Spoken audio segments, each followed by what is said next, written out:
Hello, I'm Boss Game and here are my top tips to play Dead by Daylight. Firstly, you've got to locate the generators if you're a survivor. These are scattered throughout the map and they're essential to open the exit gates. There's generally 4 or 5 depending on how many survivors there are in the game. When prompted, hit between the lines in the circle. This will stop the generator from blowing. Also, beware the killer. If the killer hits you twice, or for some killers it is one hit, you generally put onto a hook like this poor lady to initiate a sacrifice. The aim here is to stay on the hook long enough for survivors to rescue you. In this case, they have rescued me and are now healing me.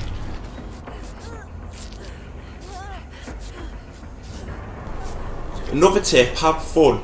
Here I want to demonstrate being chased by a killer. This is tense and I regularly scream in these parts. There are many tools that can aid you, such as blinding the killer.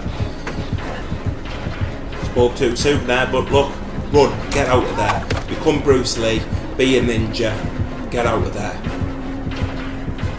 Also hide, escape. This is what you want to be doing. You don't want to be in front of the killer and become his dinner for the night. Another tip, items. These can be found around the map, either dropped by a player or in chests. These can aid you in various ways. You can also purchase items prior to starting a game. Another quick tip, as I said earlier, don't act suspicious. As you can see here, me and the killer have an understanding. He can understand that I'm the repair lady.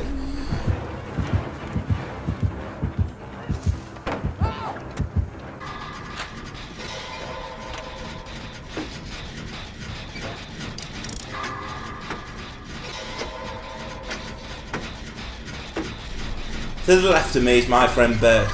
He's an unqualified medic and currently he is stitching up his intestines. He's doing it with such craftsmanship. That is how you heal yourself in the game. Here I want to show me doing the slut drop. This is how we communicate in the game, as there is no mic available apart from with friends in party chat. As you can see, the killer has downed that person, but because that person was so close to the exit, they have escaped. Another tip, let's play You Can't See Me, Fool. Here you see the killer, but he doesn't see me. So let's have some fun with the killer. It's always good once in a while to play with your fellow killers. Here you'll see the killer trying to attack Finnair. Here you'll see me and a teammate flashing each other with the SOS. The killer is stood there, confused, not knowing what to do.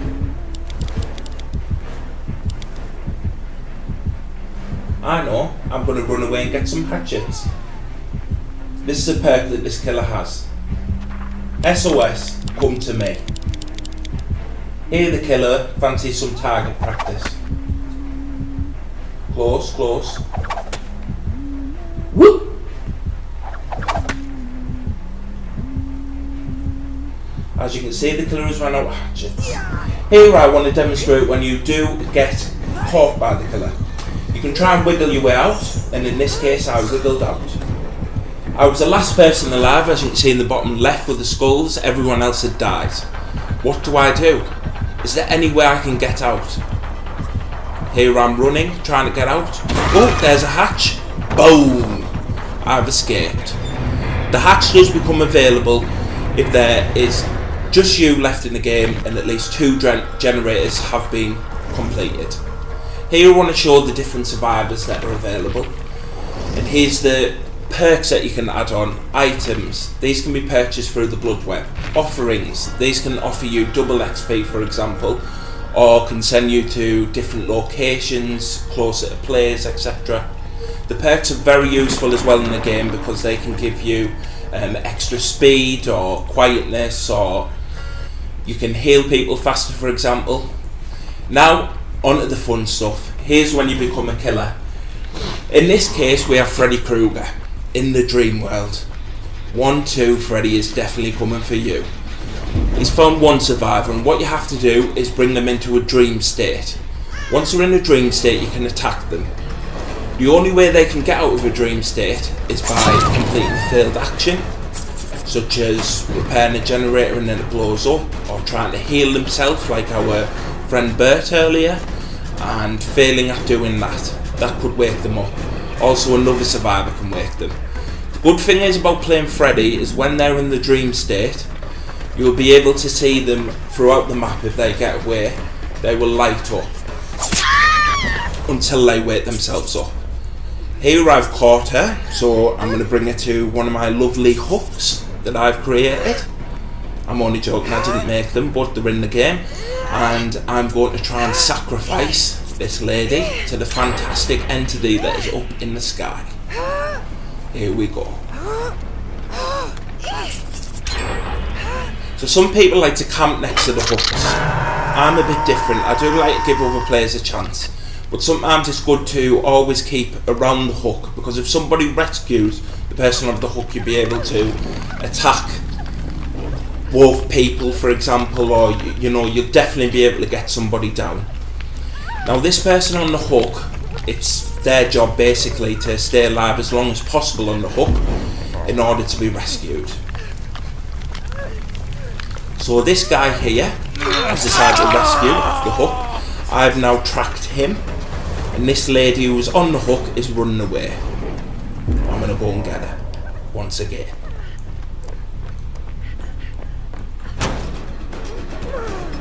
Just to be clear, there are two phases on the hook.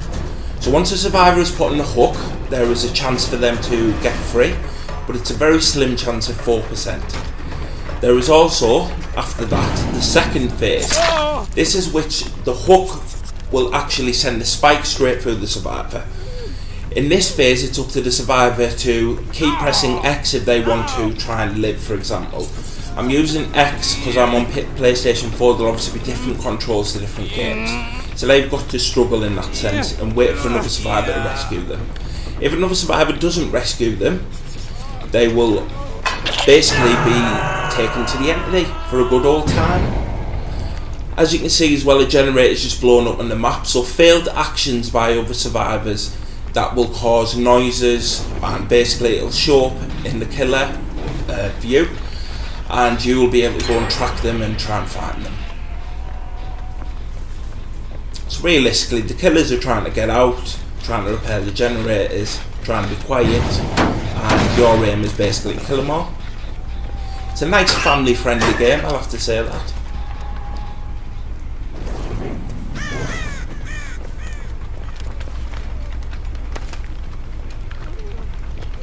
So that person's still on the hook. Looks like nobody's going to be rescuing them. It's a bit uncalled for, really.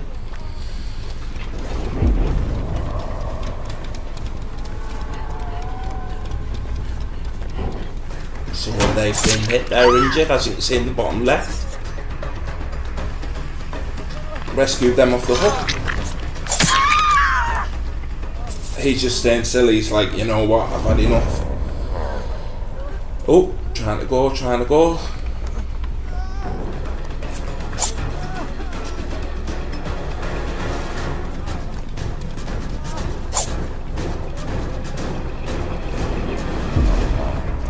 So different killers have different perks, and with this perk, obviously you can see them once they're in a dream state, you're able to attack them, but they also slow down as well.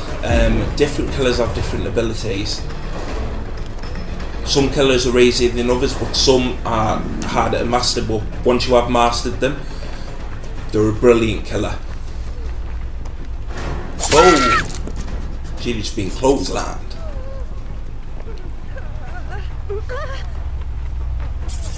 So, let's get around the hook.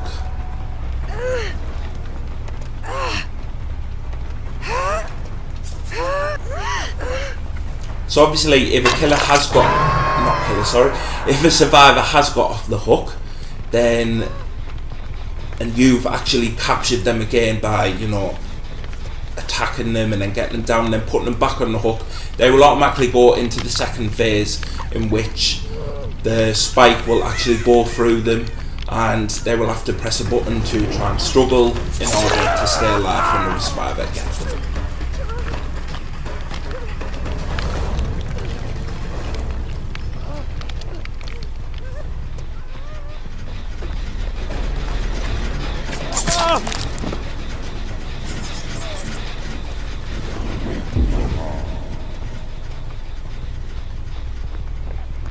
So in this one, what I'm really doing is just, yeah, killing. But really I'm playing the tactic of not staying too close to the survivor who's on the hook, but obviously keeping, you know, an eye on them, where keep looking about, keep checking if they're still on there, by looking in the bottom left corner.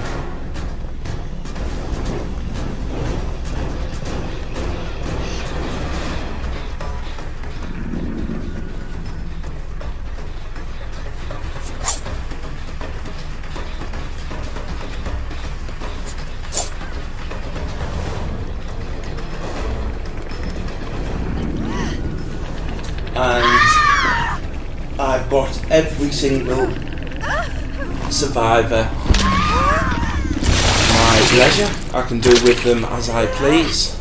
So in this case, I'm going to be whacking them all on hooks.